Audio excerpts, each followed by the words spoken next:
You got like a platinum board? I don't think I have a platinum board. I wish I had. Let's see what's ancient. This one's pretty ancient. This is pretty native, old school graphic. I assume this was like one of the first early flip boards that I had. I think I was riding this F14. Yeah, this is a small one too. Oh, this is a fucking ancient Bigfoot graphic. This might have been my second board. This is like a duotone. It's pretty crappy, but it's like people think that probably that there's a bunch of Bigfoots and bears. There's a lot of bears in Finland. You got out to California for platinum. I went to Vancouver first. I went to Canada first for a couple of months. We did a whole tour across from Vancouver to Toronto. Spent a couple of months up in there, living with Moses, hanging out with Colin and stuff, and then flew down here for a month to stay with Danny. That's when everything kind of started going down, and then eventually they buried platinum.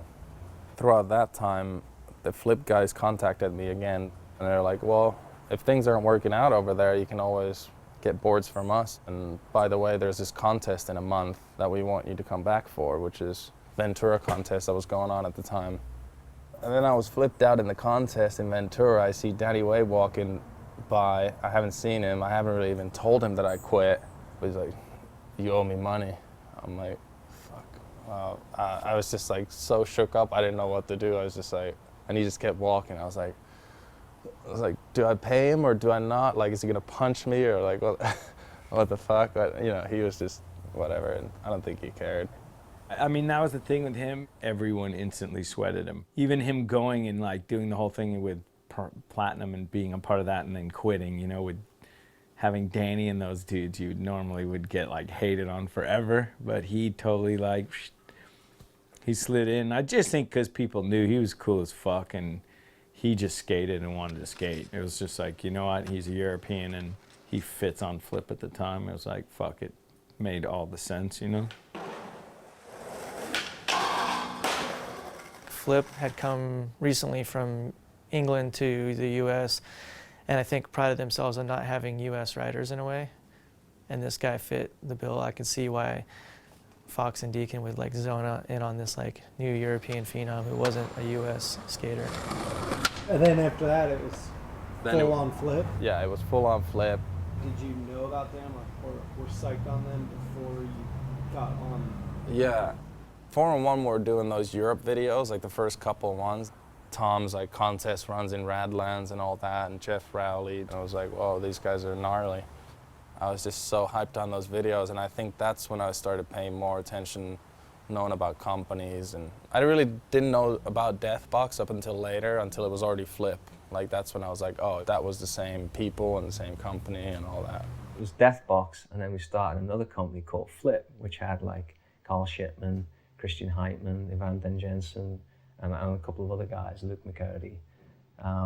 So there was two companies. In the changeover from moving it from Europe over to here, it just made more sense to just go into one brand, and it just seemed like Flip, it being the newer brand, just seemed like the right way to go, and it was a rad name. I came on the first flight with Jeremy and Ian, and then like I think 6 weeks later or something like that, Arun Glifberg, Tom Penny, and Andy Scott all flew in.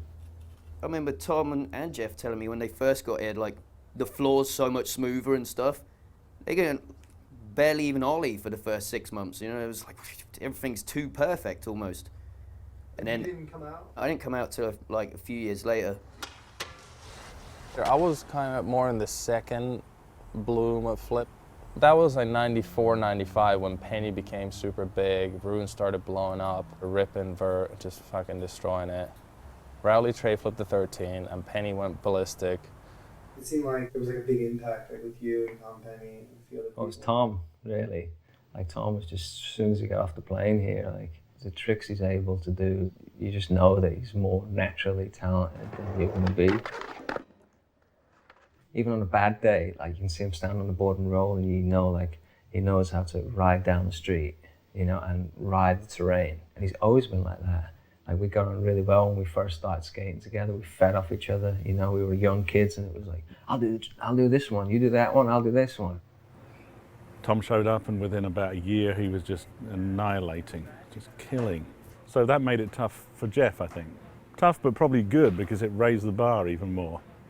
And I think it was maybe because of Tom's killing spree was so intense. I think it was almost intimidating.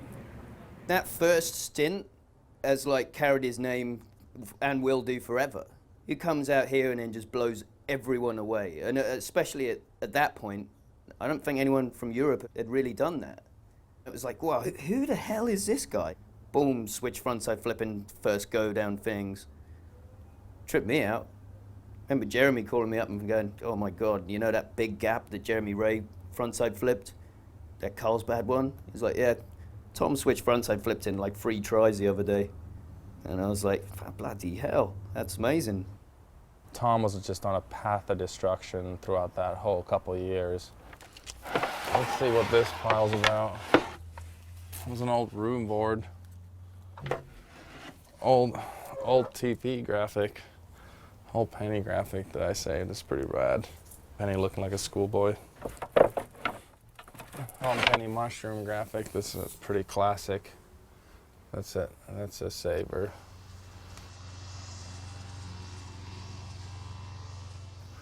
The first time I met Penny was filming for the story video.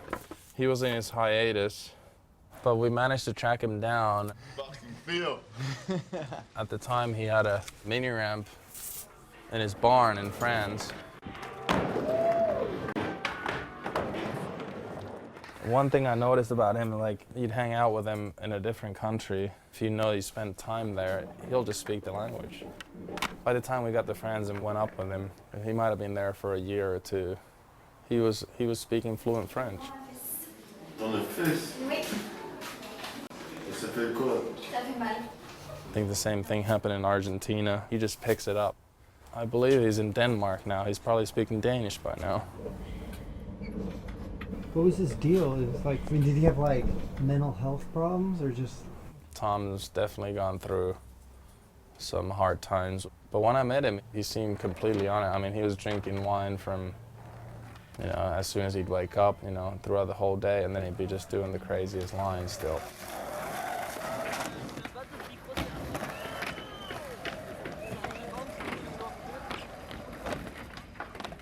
And then go back to drinking.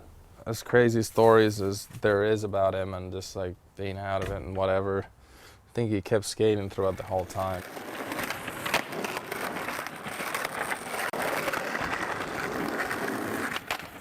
Like, he was always a mystery to me and to most people too, you know? But the second coming, kind of like after the whole 94, 96 destruction that happened, it was 98, 99. That was when Ali was out here, Alex Small. Tom had already like moved over to Europe, you know, like kind of spent a lot of time over there. You know, Room was living down in San Diego, and you know, I was obviously a vert skater, didn't skate street as much. So it was only really myself locally, you know, and we needed more than that. Alex flew over, Alex Small, and Ali just happened to be visiting with us, some other friends from Sweden, and Rune had recommended Ali, like, you should check him out skate, and he was really young at the time. Jeremy and I went to meet all the guys from Sweden that were visiting, and Ali was there with them, and we saw him skate. And again, it was like, oh my God, look at that natural ability. It was like the Guy Mariano thing and the Tom thing, where you see someone and you go, okay, he can skate. So that's kind of like how that happened, and then Arto came in kind of like at the tail end of somewhat of that. He flew right out, and he stayed with me from then, and that was 1998.